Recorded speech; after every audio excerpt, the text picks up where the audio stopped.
മാഷാ അല്ലാ, ഈ വർഷം നല്ല പോലെ സാന്തോളും റംബുട്ടാനെല്ലാം നല്ല പോലെ കായ്ച്ചു വന്നിട്ടുണ്ട്. അങ്ങനെ നമുക്ക് തടികൾ കുറേ ആയിട്ട് കിട്ടിയിട്ടുണ്ട്. എല്ലാവർക്കും കൊടുത്തു. നല്ല പഴുത്തിട്ട് നല്ല പാകമായി കിട്ടിയിട്ടുണ്ട്. നമ്മൾ നല്ല പോലെ നോക്കിയാൽ നമുക്ക് നല്ലോണം കായ് തരും. അങ്ങനെ റംബുട്ടാനൊക്കെ ഞങ്ങൾ പറിച്ച് എല്ലാവർക്കും കൊടുത്ത്. കുറച്ച് ബാക്കിയുണ്ട് പറിക്കാൻ വേണ്ടി.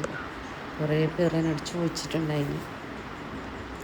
അങ്ങനെ കുറച്ചാക്കെല്ലാം കൊടുത്ത്. ഇത് സാന്തോളാണ്. സാന്തോളെല്ലാം 2-3 പൂത്ത് പറിച്ചിട്ടുണ്ട്. ഇനി കുറച്ച് പറിക്കാനുണ്ട്. അങ്ങനെ ഇത് റംബുട്ടാനെല്ലാം നല്ല ചുവപ്പ് കളറായി വന്നിട്ടുണ്ട്. അപ്പോൾ എല്ലാം ഞങ്ങൾ പറിച്ചെടുത്ത്, പകുതിയോളം പറിച്ചെടുത്ത് എല്ലാവർക്കും കൊടുത്ത്. നല്ല മധുരമൊക്കെ ഉണ്ട്. നല്ല അയറും വളമെല്ലാം ചെയ്താൽ നല്ല കായായി കിട്ടും. മാഷാ അല്ലാ, അടുത്ത കൊല്ലം ഇതേപോലെ പൊടിച്ച് കിട്ടിയാൽ മതി. അപ്പോൾ വീഡിയോ ഇഷ്ടപ്പെട്ടാൽ ലൈക്ക് ചെയ്യുക.